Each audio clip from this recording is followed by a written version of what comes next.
Hi guys, welcome back to our YouTube channel. I hope ಎಲ್ಲರೂ ಚೆನ್ನಾಗಿದ್ದೀರಾ ಅಂತ ಅಂದ್ಕೊಳ್ತಾ ನಾನು ಕೂಡ ತುಂಬಾ ಚೆನ್ನಾಗಿದ್ದೀನಿ. ಈ ವಿಡಿಯೋ ನಿಮ್ಗೆ ಏನಾದ್ರು ಇಷ್ಟ ಆಯಿತು ಅಂದರೆ ಲೈಕ್, ಶೇರ್, ಕಮೆಂಟ್ನ ಮಾಡಿ ನಿಮ್ಮ ಫ್ಯಾಮಿಲಿ ಆ್ಯಂಡ್ ಫ್ರೆಂಡ್ಸ್ಗೆ ಶೇರ್ ಮಾಡಿ. ಹೊಸ್ದಾಗಿ ವಿಡಿಯೋ ನೋಡ್ತಾ ಇರೋರು ಸಬ್ಸ್ಕ್ರೈಬ್ ಮಾಡ್ಕೊಂಡು ವೀಡಿಯೋಸ್ನ ನೋಡಿ. ಹಾಗೆಯೇ ಪಕ್ಕದಲ್ಲಿರೋ ಬೆಲ್ ಬಟನ್ನ ಸಹ ನೀವು ಕ್ಲಿಕ್ ಮಾಡಿದ್ರೆ ನಾನು ಮಾಡೋ ವಿಡಿಯೋದ ನೋಟಿಫಿಕೇಷನ್ ನಿಮಗೆ ಬರುತ್ತೆ. ಸೊ ನಾನು ಲಾಸ್ಟ್ ವಿಡಿಯೋದಲ್ಲಿ ಹೇಳಿರೋ ಥರ ನನ್ನ ಮಗನ 5ನೇ ವರ್ಷದ ಬರ್ತ್ಡೇನ ನಾನು ಮಲೆ ಮಹದೇಶ್ವರ ಬೆಟ್ಟದಲ್ಲಿ ಚಿಕ್ಕದಾಗಿ ಸೆಲೆಬ್ರೇಷನ್ ಮಾಡೋಣ ಅಂದ್ಕೊಂಡಿದ್ದೀನಿ. ಅಂದರೆ ಹರಕೆ ಇತ್ತು ಅಮ್ಮಂದು, ಅದನ್ನು ತೀರಿಸ್ದಂಗೆ ಆಗುತ್ತೆ. ಹಾಗೆಯೇ ನಾನು ಒಂದು 5-6 ಇಯರ್ಸ್ ಆಗಿತ್ತು ಹೋಗಿ. ಸೊ ದೇವ್ರ ದರ್ಶನವೂ ಆಗುತ್ತೆ. ಹಾಗೆಯೇ ದೇವಸ್ಥಾನದಲ್ಲಿ ನನ್ನ ಮಗನ ಬರ್ತ್ಡೇನ ಮಾಡೋದು ಒಂಥರ ಖುಷಿ ಇರುತ್ತೆ.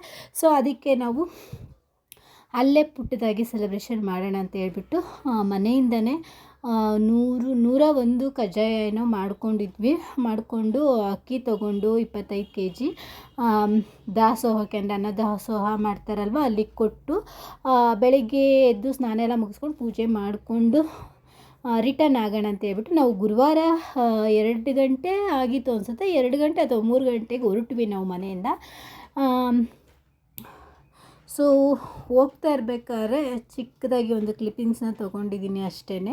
ಆ್ಯಂಡ್ ನಾವು ಕರೆಕ್ಟಾಗಿ ಮನೆ ಬಿಟ್ಟಾಗ 2:30, 3 ಆಗಿತ್ತು.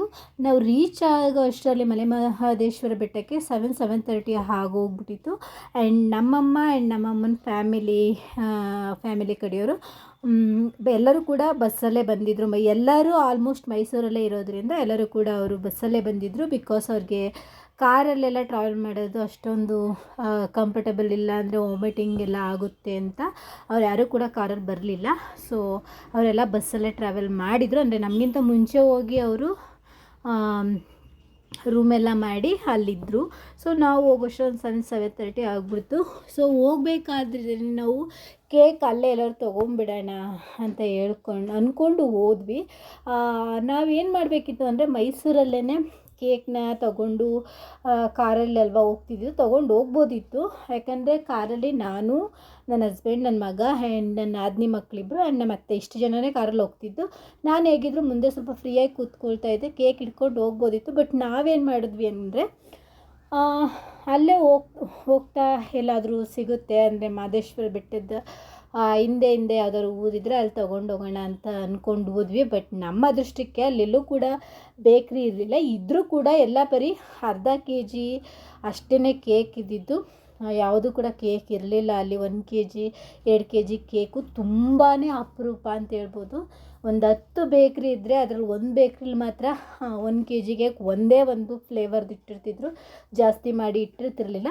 ಬಟ್ ಮಾಡಿಕೊಡ್ತೀವಿ ಅಂತ ಹೇಳ್ತಿದ್ರು. ಬಟ್ 2 hours ವೆಯ್ಟ್ ಮಾಡಬೇಕು ಅಂತ ಹೇಳಿದ್ರು. ಅಷ್ಟೊಂದು ವೆಯ್ಟ್ ಮಾಡೋಷ್ಟು ತಾಳ್ಮೆ ನಮಗಿರಲಿಲ್ಲ. ಸೊ ಅದರಿಂದ ಹೋಗ್ತಾ ತೊಗೊಂಡೋಗೋಣ ಅಂತ ಹೇಳಿಬಿಟ್ಟು ಹೊರಟ್ವಿ. ತುಂಬ ಊರುಗಳಲ್ಲೆಲ್ಲ ನೋಡಿದ್ವಿ. ನನಗೆ ಕೆಲವೊಂದು ಬೇಕ್ರಿಗಳೇ ಇಷ್ಟ ಆಗ್ತಿರಲಿಲ್ಲ.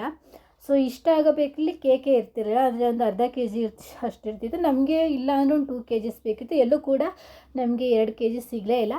ಸೊ ಏನು ಮಾಡೋಕ್ಕಾಗಲ್ಲ ಅಂತ ಹೇಳ್ಬಿಟ್ಟು 1 kg ಕೇಕ್ನ ತೊಗೊಂಡು ಅಲ್ಲೇ ಎಲ್ರಿಗೂ ಕೂಡ ಜ್ಯೂಸು, ಹಾಗೆಯೇ ಮಿಕ್ಸರು ಮತ್ತು ಇನ್ನೇನು ಸ್ವೀಟ್ಸು ಇದೆಲ್ಲನೂ ತೊಗೊಂಡು ಯಾವುದೋ ಒಂದು ಬೇಕ್ರಿ ಅನಿಸುತ್ತೆ, ನೆನಪಿಲ್ಲ ಯಾವ ಊರು ಅಂತ ನನಗೆ, ಅಲ್ಲಿ ನಾವು ಎಲ್ಲನೂ ತೊಗೊಂಡು ಹೊರಟ್ವಿ. ಸೊ ನೀವು ಇಲ್ಲಿ ನೋಡ್ತಾ ಇರ್ಬೋದು ವ್ಯೂನ ಎಷ್ಟು ಸಖತ್ತಾಗಿ ಕಾಣಿಸ್ತಿದೆ ಅಂದರೆ.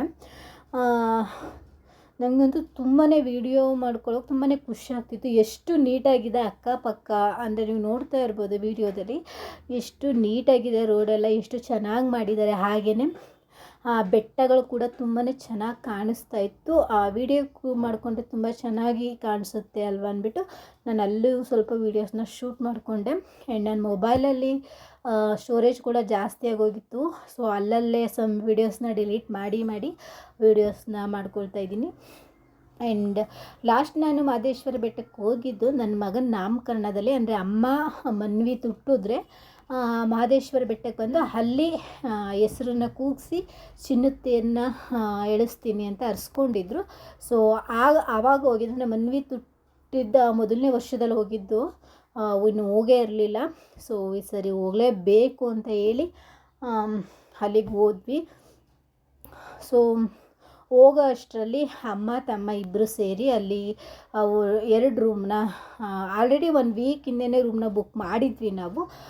ಹೋಗೋ ಅಷ್ಟರಲ್ಲಿ ನನ್ನ ತಮ್ಮ ಇದ್ನಲ್ವ, ಅವನು ಅಮೌಂಟೆಲ್ಲ ಪೇ ಮಾಡಿ ರೂಮೆಲ್ಲ ಬುಕ್ ಮಾಡಿದ್ದ. ಸೊ ಹೋಗೋ ಅಷ್ಟರಲ್ಲಿ ನಮ್ಮ ಅಕ್ಕ, ಮಾವ, ಮಾವನ ಮಗಳು ಆ್ಯಂಡ್ ಅಮ್ಮ, ಇನ್ನೊಬ್ರು ಅಕ್ಕ ಆ್ಯಂಡ್ ಅಜ್ಜಿ, ಆಲ್ಮೋಸ್ಟು ಎಲ್ಲರೂ ಇದ್ದರು. ಸೊ ನಾವು ಹೋಗಿ ರೀಚ್ ಆಗೋ ಅಷ್ಟರಲ್ಲಿ 7:30 ಆಗೋಗಿತ್ತು ಆಲ್ರೆಡಿ. ಸೊ ಅಷ್ಟರಲ್ಲಿ ಅಮ್ಮ ತಮ್ಮ ರೂಮೆಲ್ಲ ಮಾಡಿ ಅವ್ರ ಲಗೇಜ್ ಎಲ್ಲ ಇಟ್ಬಿಟ್ಟು ನಮಗೋಸ್ಕರ ಟೆಂಪಲ್ ಹತ್ರನೇ ವೆಯ್ಟ್ ಮಾಡ್ತಾಯಿದ್ರು. ಆ್ಯಂಡ್ ಏನಾಗೋಯ್ತು ಅಂದರೆ, ಆಗಲೇ ಹೇಳ್ದಂಗೆ ನಮಗೆ ಕೇಕ್ ನಾವು ಮುಂದೆ ತಗೊಳ್ಳೋಣ ಅಂತ ಹೋದ್ವಿ. ಬಟ್ ನಮಗೆ ಮುಂದೆ ಎಲ್ಲೂ ಬೇಕ್ರಿಗಳು ಅಷ್ಟೊಂದು ಸಿಗಲಿಲ್ಲ. ಬಟ್ ಬೇಕ್ರಿ ಇದ್ದರೂ ಕೂಡ 1/2 kg 1 kg ಕೇಕ್ ಅಷ್ಟೇ ಮಾಡಿಟ್ಟಿರ್ತಾರೆ, ಜಾಸ್ತಿ ಏನು ಮಾಡಿಟ್ಟಿರಲ್ಲ. ಆರ್ಡ್ರ್ ಏನಾದ್ರು ಕೊಟ್ಟಿದ್ರೆ ಒಂದಿನ ಮುಂಚೆನೇ ಆರ್ಡ್ರ್ ಕೊಟ್ಟಿದ್ರೆ 1-2 kgs ಮಾಡಿಟ್ಟಿರ್ತಾರಂತೆ. ಇಲ್ಲಾಂದರೆ ವೆಯ್ಟ್ ಮಾಡಿ 1 hour 2 hour ಮಾಡಿಕೊಡ್ತೀವಿ ಅಂದರು. ಬಟ್ ನಮಗೆ ಲೇಟ್ ಆಗಿಬಿಡುತ್ತೆ, ಯಾಕಂದರೆ ನಾವು 7 ಬೆಟ್ಟನ ಹತ್ತಿ ಇಳಿಬೇಕಾಗುತ್ತಲ್ವ. ಕತ್ಲೆ ಆದರೆ ನಮಗೆ ರೋಡು ಅಲ್ಲಿ ಕ್ರಾಸ್ ಮಾಡುವಾಗ ಏನಾದ್ರು ಪ್ರಾಬ್ಲಮ್ ಆಗ್ಬೋದು ಅಂತ ಹೇಳ್ಬಿಟ್ಟು ನಾವು ಓಕೆ ಫೈನ್ ಅಂತ ಹೇಳ್ಬಿಟ್ಟು 1 kg ಕೇಕ್ನೇ ತೊಗೊಂಡು ಅಲ್ಲಿಂದ ಹೊರಟ್ವಿ. ಸೊ ನೀವು ನೋಡ್ತಾ ಇರ್ಬೋದು, ಆಲ್ಮೋಸ್ಟ್ ಕತ್ಲೆ ಆಗೋಗಿತ್ತು. ಯಾಕಂದರೆ ಒಂದೊಂದು ಸಲ ಏನಾಗ್ಬಿಡುತ್ತೆ ಅಂತಂದರೆ, ಅಲ್ಲಿ ಸ್ವಲ್ಪ ಮಳೆನೂ ಇದ್ದಿದ್ದರಿಂದ ನಮಗೆ ಕರೆಕ್ಟಾಗಿ ರೋಡು ಕೂಡ ಕಾಣಿಸ್ತಾ ಇರಲಿಲ್ಲ. ಈ ಕ್ರಾಸಿಂಗ್ ಟೈಮಲ್ಲಂತೂ ಇನ್ನೂ ತುಂಬ ಪ್ರಾಬ್ಲಮ್ ಆಗಿಬಿಡೋದು. ಸೊ ದೇವ್ರ ದಯೆಯಿಂದ ಹೇಗೋ ರೀಚ್ ಆದ್ವಿ. ಸೊ ಫ್ರೆಂಡ್ಸ್, ತುಂಬ ಲಾಂಗ್ ಆಯಿತು ನಾನು ಯೂಟ್ಯೂಬ್ಗೆ ವಿಡಿಯೋನ ಅಪ್ಲೋಡ್ ಮಾಡಿ. ಸಮ್ ರೀಸನ್ಸು ಹೇಳ್ದಾಗೆ ಸ್ಕೂಲು ಹಾಲಿಡೇಸ್ ಇತ್ತು. ಮನ್ವಿತ್ನ ಸ್ವಲ್ಪ ಜಾಸ್ತಿನೇ ಕೇರ್ ಮಾಡಿ ನೋಡ್ಕೊಬೇಕಿತ್ತು. ಯಾಕೆಂದರೆ ಅವನು ರಜಕ್ಕೆ ಅಂತ ಎಲ್ಲೂ ಕೂಡ ಹೋಗಿರಲಿಲ್ಲ, ನಾನು ಎಲ್ಲೂ ಕೂಡ ಅವನ್ನ ಕಳಿಸಿರಲಿಲ್ಲ. ನನಗೆ ನನ್ನ ಮಗನ ಬಿಟ್ಟು ಇರೋಕ್ಕೆ ತುಂಬಾ ಕಷ್ಟ ಆಗುತ್ತೆ. ಒಂದಿನವೂ ಇರೋದಿಲ್ಲ ನಾವು. ಅವನು ಹುಟ್ಟಿದಾಗಿಂದ ಇವತ್ತಿನ ತನಕ ಒಂದು ನೈಟು ಕೂಡ ಅವನು ಯಾರ ಮನೇಲೂ ಇದ್ದಿದ್ದ ದಿನವೇ ಇಲ್ಲ. ಸೊ ನಮಗೂ ಕೂಡ ಅವನ್ನ ಬಿಟ್ಟಿರೋಕ್ಕಾಗಲ್ಲ. ಆದ್ದರಿಂದ ಒಂದು 4 days ಅನಿಸುತ್ತೆ ನಮ್ಮ ಅಮ್ಮನ ಮನೇಲಿ ಬಂದಿದ್ವಿ ಅಷ್ಟೇ. ಅದಾದಮೇಲೆ ನಾವು ಎಲ್ಲೂ ಹೋಗಲೇ ಇಲ್ಲ ಹಾಲಿಡೇಸ್ಗೆ. ಸೊ ಅದಕ್ಕೋಸ್ಕರ ಅವನು ಇಲ್ಲಿ ರೋಡ್ ಸೈಡೇ ಮನೆ ಇರೋದ್ರಿಂದ ವೆಹಿಕಲ್ಸ್ ಬರ್ತಾ ಇರ್ತವೆ. ಅವನು ಆಟಾಡುವಾಗ ಒಂದು ಕಡೆ ಗಮನ ಕೊಡಬೇಕು, ಹಾಗೆ ಅವ್ನು ಟೈಮ್ಗೆ ಊಟ ಮಾಡಿಸ್ಬೇಕು ಅನ್ನೋ ರೀಸನ್ನಿಂದ ಮತ್ತು ಫೋನು ಸಮ್ಟೈಮ್ಸ್ ಅವನ ಹತ್ರ ಇರ್ತಾಯಿತ್ತು. ಹಾಗೆ ನನಗೆ ಕೆಲಸಗಳಿದ್ದಿದ್ದರಿಂದ ಯಾವ ಕಡೆಯೂ ಕೂಡ ಅಷ್ಟೊಂದು ಕಾನ್ಸಂಟ್ರೇಟ್ ಮಾಡೋಕ್ಕಾಗಲೇ ಇಲ್ಲ. ಸೊ ನೆಕ್ಸ್ಟ್ ಇನ್ನು ಆ ವಿಡಿಯೋನ ಬ್ಯಾಕ್ ಟು ಬ್ಯಾಕ್ ಅಪ್ಲೋಡ್ ಮಾಡೋಣ ಅಂತ ಅಂದ್ಕೊಂಡಿದ್ದೀನಿ. ಏನಾಗುತ್ತೋ ಅಂತ ಗೊತ್ತಿಲ್ಲ. ಸೊ ಇನ್ನೂ ಯಾರೆಲ್ಲ ನನ್ನ ಚಾನಲ್ನ ಸಬ್ಸ್ಕ್ರೈಬ್ ಮಾಡದೆ ನೋಡ್ತಾ ಇದ್ದೀರಾ, ದಯವಿಟ್ಟು ಸಬ್ಸ್ಕ್ರೈಬ್ ಮಾಡ್ಕೊಂಡು ವೀಡಿಯೋಸ್ನ ನೋಡಿ. ಇಷ್ಟ ಆದರೆ ಲೈಕ್, ಶೇರ್, ಕಮೆಂಟ್ನ ಮಾಡಿ. ನೋಡೋಣ, ವೀಡಿಯೋಸ್ಗಳೆಲ್ಲ ನಾನು ಕ್ಯಾಪ್ಚರ್ ಮಾಡಿ ಇಟ್ಕೊಂಡಿದ್ದೀನಿ. ಸೊ ವಿಡಿಯೋನ ನಾನು ಎವ್ರಿ ಡೇ ಅಲ್ಲ ಅಂದರೂ ಒಂದು 2-3 ಡೇಸ್ಗೆ ಅಪ್ಲೋಡ್ ಮಾಡೇ ಮಾಡ್ತೀನಿ. ನೀವು ಇದೇ ಥರ ನನಗೆ ಸಪೋರ್ಟ್ ಮಾಡಿ. ಆ್ಯಂಡ್ ಮನ್ವಿತ್ ಬರ್ತ್ಡೇ ಹಾಗೆ 1 ಮಂತ್ ಆದಮೇಲೆ ನಾನು ವಿಡಿಯೋನ ಅಪ್ಲೋಡ್ ಮಾಡ್ತಾ ಇರೋದು. Sorry for that. ರೀಸನ್ ನಿಮಗೆ ಹೇಳಿದ್ದೀನಿ ಏನು ಅಂತ. ಸೊ ನೀವು ನೋಡ್ತಾ ಇರ್ಬೋದು ಎಷ್ಟು ಕತ್ಲೆ ಆಗಿದೆ ಅಂತ. ತುಂಬ ಅಂದರೆ ತುಂಬಾ ಕತ್ಲೆ ಆಗಿತ್ತು. ಹಾಗೆ ರೋಡ್ ಸೈಡಲ್ಲಿ ನೀವು ನೋಡ್ತಾ ಇರ್ಬೋದು, ಅದಕ್ಕೆ ಏನು ಹೇಳ್ತಾರೆ ಅಂತ ನನಗೆ ಗೊತ್ತಿಲ್ಲ, ಸೈಡಲ್ಲಿ ಲೈಟ್ನ ಬಿಟ್ಟಿದ್ದಾರೆ. ಅದು ತುಂಬ ಚೆನ್ನಾಗಿ ಕಾಣಿಸ್ತಾ ಇತ್ತು ಆ ಕತ್ಲೆ ಟೈಮಲ್ಲಿ. ಸೊ ನಾವು ಸ್ವಲ್ಪ ನಿಧಾನಕ್ಕೇ ಗಾಡಿನ ಓಡಿಸ್ಕೊಂಡು ಹೋಗ್ತಾ ಇದ್ವಿ. ಯಾಕೆಂದರೆ ತುಂಬ ವೆಹಿಕಲ್ಸ್ಗಳು ಬರ್ತಾಯಿದ್ವು, ತುಂಬ ಮಳೆ ಇತ್ತು. ಆದರೆ ಹಿಂದಿನ ದಿನ ಕೂಡ ಅಲ್ಲಿ ಆಕ್ಸಿಡೆಂಟ್ ಆಗಿತ್ತು. ಸೊ ಅದರಿಂದ ನಾವು ಸ್ವಲ್ಪ ಕೇರ್ಫುಲ್ಲಾಗಿ ಹೋಗ್ತಾ ಇದ್ವಿ. ಸೊ ಫೈನಲಿ ಮಲೆ ಮಹದೇಶ್ವರ ಬೆಟ್ಟಕ್ಕೆ, ಅಂದರೆ ಏನು ಹೇಳ್ತಾರೆ ಇದಕ್ಕೆ, ಇಲ್ಲಿಗೆ ಬಂದು ರೀಚ್ ಆದ್ವಿ ನಾವು. ಸೊ ನೆಕ್ಸ್ಟು ಅಲ್ಲಿ ಪೂಜೆ ಎಲ್ಲ ಮುಗಿಸ್ಕೊಂಡು ನಾವು ಅಂದರೆ ಕೆಳಗಡೆ, ಅಂದರೆ ಮಹದೇಶ್ವರ ಬೆಟ್ಟದ ಕೆಳಗಡೆ ಪಾದಯಾತ್ರ ಪೂಜೆ ಎಲ್ಲ ಮುಗಿಸ್ಕೊಂಡು ಅಲ್ಲಿ ತೆಂಗಿನಕಾಯಿ ಎಲ್ಲ ಒಡೆದು ಸೊ ಅಲ್ಲಿ ದೇವರಿಗೆಲ್ಲ ನಮಸ್ಕಾರ ಮಾಡಿ ನೆಕ್ಸ್ಟು ಸ್ಟಾರ್ಟ್ ಮಾಡಿದ್ವಿ ಆ ಬೆಟ್ಟ ಹತ್ತೋದಕ್ಕೆ. ಸೊ ನೋಡ್ತಾ ಇರ್ಬೋದು, ನಾನು ಮಹದೇಶ್ವರಂದು ಸ್ಟ್ಯಾಚು ಮಾಡಿದ್ದಾರಲ್ವ ಆ ಬೆಟ್ಟದ ಮೇಲೆ, ಸೊ ಅದನ್ನು ನೋಡೋಕ್ಕೋಸ್ಕರನೇ ನಾನು ಅಲ್ಲಿಗೆ ಹೋಗಿದ್ದು. ಸೊ ನೀವು ನೋಡ್ತಾ ಇರ್ಬೋದು. ಸೊ ಫೈನಲಾಗಿ ನಾವು ಬೆಟ್ಟ ತಲುಪಿದ್ದೀವಿ. ಆ್ಯಂಡ್ ಅಲ್ಲಿ ನೋಡ್ತಾ ಇರ್ಬೋದು, ನನಗೆ ಆ ಸ್ಟ್ಯಾಚು ತುಂಬ ಅಂದರೆ ತುಂಬಾ ಚೆನ್ನಾಗಿ ಕಾಣಿಸ್ತಾ ಇತ್ತು. ನಂಗೆ ತುಂಬಾ ಖುಷಿ ಆಯಿತು.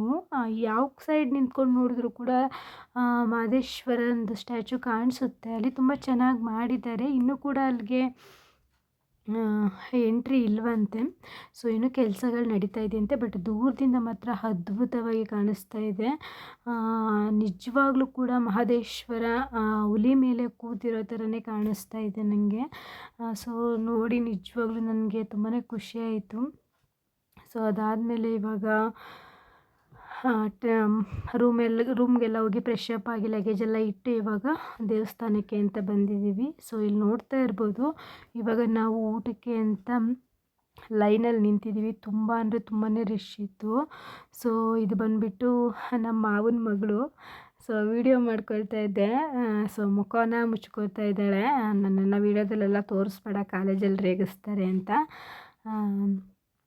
ಇಷ್ಟೊಂದು ರಶ್ ಇರುತ್ತೆ ಅಂತ ನಮ್ಗೆ ಹೊರ್ಗಡೆನೇ ಗೊತ್ತಾಗ್ಬಿಟ್ಟಿದ್ರೆ ನಾವು ಹೋಟ್ಲಲ್ಲೇ ನೈಟ್ ಊಟ ಮಾಡ್ಕೊಂಬಿಡ್ಬೋದಿತ್ತು. ಬಟ್ ನಮಗೇನು ಅನಿಸ್ತು ಅಂದರೆ ಬೇಗ ಬೇಗ ಹೋಗ್ಬಿಡ್ತಾರೆ, ವೆಯ್ಟ್ ಮಾಡಿಸಲ್ಲ ಅಂದ್ಕೊಂಡು ಹೋದ್ವಿ. ನಾವು ಕಾಯ್ಬೋದು, ಬಟ್ ಮಕ್ಳುಗಳು ಕೂತ್ಕೊಳ್ಳೋಕ್ಕೆ ನಿಂತ್ಕೊಳ್ಳೋಕ್ಕೆಲ್ಲ ಅಲ್ಲಿ ಆಗೋದಿಲ್ಲ. ಸೊ ಹೇಗೋ ದೇವ್ರ ಪ್ರಸಾದ ಅಲ್ಲ ಅಂತ ಹೇಳ್ಬಿಟ್ಟು ವೆಯ್ಟ್ ಮಾಡಿದ್ವಿ ನಾವು. ಸೊ ನೋಡ್ತಾ ಇರ್ಬೋದು, ಇಡೀ ಫ್ಯಾಮಿಲಿನೇ ಕೂತಿದೆ. ಸೊ ಹೋಗಿ ಊಟ ಎಲ್ಲ ಮುಗಿಸ್ಕೊಂಡು ಹೋಗಿ ಮಲಗಿದ್ದು, ಬೆಳಗ್ಗೆ ಎದ್ದು ಫ್ರೆಶ್ ಅಪ್ ಎಲ್ಲ ಆಗಿ ಇವಾಗ ಪೂಜೆ ಮಾಡಿಸ್ಕೊಂಡು ಬರೋಕ್ಕೆ ಅಂತ ದೇವಸ್ಥಾನಕ್ಕೆ ಹೋಗ್ತಾ ಇದ್ದೀವಿ. ಸೊ ಮುಂದೆಗಡೆ ನನ್ನ ನಾದಿನಿ ಮಕ್ಕಳು ಹೋಗ್ತಾ ಇದ್ದಾರೆ. ನನ್ನ ಮಗ ಕೂಡ ರೆಡಿ ಆಗಿದ್ದಾನೆ. ಅವನ ಔಟ್ಫಿಟ್ ಅದು ಒಂದು ಬರ್ತ್ಡೇ ಡ್ರೆಸ್ ಅದು ನಾನು ಸೆಲೆಕ್ಟ್ ಮಾಡಿದ್ದು. ಸೊ ನೀವು ನೋಡ್ತಾ ಇರ್ಬೋದು ವ್ಯೂ ಹೇಗಿದೆ ಅಂತ ನೋಡಿ. ಮಹದೇಶ್ವರದ ಸ್ಟ್ಯಾಚು ಕೂಡ ದೇವ್ರು ಹಿಡಿಯೋಕ್ಕಾಯ್ತಲ್ಲ ನಮ್ಮ ಕೈಲೇ. ಸೊ ಇವಾಗ ದೇವಸ್ಥಾನದೊಳಗಡೆ ಹೋಗ್ತಾ ಇದ್ದೀವಿ. ಹೋಗಿ ದರ್ಶನ ಮಾಡಿಕೊಂಡು ಪೂಜೆ ಎಲ್ಲ ಮಾಡಿಕೊಂಡು ದೇವ್ರನ್ನ ಬೇಡಿಕೊಂಡು ನನ್ನ ಮಗನಿಗೆ ಆಶೀರ್ವಾದ ಮಾಡಿ ಅಂತ ಕೇಳಿಕೊಂಡು ಅಲ್ಲೇ ಸ್ವಲ್ಪ ಹೊತ್ತು ಕೂತಿದ್ದು ನಾವು ಹೊರಟ್ವಿ. ಆ್ಯಂಡ್ ಅಮ್ಮನ ಮನೆ ಫ್ಯಾಮಿಲಿಯವರೆಲ್ಲ ಬಸ್ಸಲ್ಲಿ ಹೊರಟರು ಮೈಸೂರಿಗೆ. ನಾನು, ನನ್ನ ಮಗ, ನಮ್ಮ ಅತ್ತೆ, ನನ್ನ ನಾದಿನಿ ಮಕ್ಕಳು ಹಾಗೆ ನಮ್ಮ ಅಜ್ಜಿನೂ ಕೂಡ ಈ ಸರಿ ಕಾರಲ್ಲಿ ಕರ್ಕೊಂಡು ಹೊರಟಿದ್ದೀವಿ. ಸೊ ಹೋಗ್ತಾ ಇರಬೇಕಾದ್ರೆ ನನಗೆ ಮಡಿಕೆ ಟೀ ಅಥವಾ ಕಾಫಿ ಕುಡಿಬೇಕು ಅಂತ ಹೇಳಿ ಅನ್ನಿಸ್ತು. ಅಲ್ಲಿ ನನ್ನ ಹಸ್ಬೆಂಡ್ ಸ್ಟಾಪ್ ಮಾಡಿ ಮಡಿಕೆಯಲ್ಲಿ ಟೀನ ಕೊಡಿಸಿದ್ರು. ಬಟ್ ಅದು ನನಗೆ ತುಂಬ ಅದು ಬಿಸಿನೇ ಇರಲಿಲ್ಲ ಅನ್ನೋ ಥರ ಅನ್ನಿಸ್ತಿತ್ತು. ನನಗೆ ಟೀ ಅಥವಾ ಕಾಫಿ ಕುಡ್ದಂಗೆ ಅನ್ನಿಸ್ಲಿಲ್ಲ. ನನಗೆ ಪೂರ್ತಿ ತಣ್ಣಗಾಗ್ಬಿಟ್ಟಿತ್ತು. ಸೊ ಅಲ್ಲಿ ಮಳೆ ಊದಿದ್ರಿಂದ ನನಗೆ ಸೋಕೆ ಪರವಾಗಿಲ್ಲ ಅಂತ ಹೇಳ್ಬಿಟ್ಟು ಬಿಸ್ಕೆಟ್ ತಿಂದೇ ಇರೋಳು ಬಿಸ್ಕೆಟ್ ತೊಗೊಂಡು ಆ ಟೀ ಜೊತೆ ಹಚ್ಕೊಂಡು ತಿಂತಾಯಿದ್ದೀನಿ. ತುಂಬ ಹಸಿವು ಕೂಡ ಆಗಿತ್ತು ನನಗೆ. ಸಮಾಧಾನ ಆಯಿತು. ಆ್ಯಂಡ್ ಹಿಂದೆಗಡೆ ಕೂತಿರೋದು ನಮ್ಮ ಅಜ್ಜಿ, ಅಂದರೆ ನಮ್ಮ ಅಮ್ಮ. ಸೊ ಅವರಿಗೆ ಬಸ್ಸಲ್ಲೆಲ್ಲ ಅಷ್ಟೊಂದು ಟ್ರಾವೆಲ್ ಮಾಡೋದು ಕಷ್ಟ ಆಗುತ್ತೆ ಅಂತ ಹೇಳ್ಬಿಟ್ಟು ಬರುವಾಗ ನಾವೇ ಪಿಕ್ ಮಾಡ್ಕೊಂಡು ಬಂದ್ವಿ. ಮೈಸೂರಲ್ಲಿ ಅಕ್ಕನ ಮನೇಲಿ ಡ್ರಾಪ್ ಮಾಡೋಣ ಅಂತ ಹೇಳ್ಬಿಟ್ಟು ಅವರು ಬಸ್ಸಲ್ಲೇ ಎಲ್ಲರೂ ಕೂಡ ಹತ್ತಿ ಮೈಸೂರಿಗೆ ಹೊರಟಿದ್ರು. ಸೊ ಅಲ್ಲೋದ್ಮೇಲೆ ಸಿಗೋಣ ಅಂತ ಹೇಳ್ಬಿಟ್ಟು ನಾವು ಬಂದ್ವಿ. ಈ ವಿಡಿಯೋ ಇಷ್ಟೇ. ಅದಾದಮೇಲೆ ನಾನು ವೀಡಿಯೋನ ಕಂಟಿನ್ಯೂ ಮಾಡೋಕ್ಕಾಗಲೇ ಇಲ್ಲ. ಸಮ್ ಫೋಟೋಸ್ನ ಆ್ಯಡ್ ಮಾಡಿದ್ದೀನಿ, ದಯವಿಟ್ಟು ಸಪೋರ್ಟ್ ಮಾಡಿ. ಆ್ಯಂಡ್ ಇನ್ನೂ ಯಾರೆಲ್ಲ ನನ್ನ ಚಾನಲ್ನ ಸಬ್ಸ್ಕ್ರೈಬ್ ಮಾಡಿಲ್ಲ ದಯವಿಟ್ಟು ಸಬ್ಸ್ಕ್ರೈಬ್ ಮಾಡ್ಕೊಂಡು ವೀಡಿಯೋಸ್ನ ನೋಡಿ. Thank you for watching guys.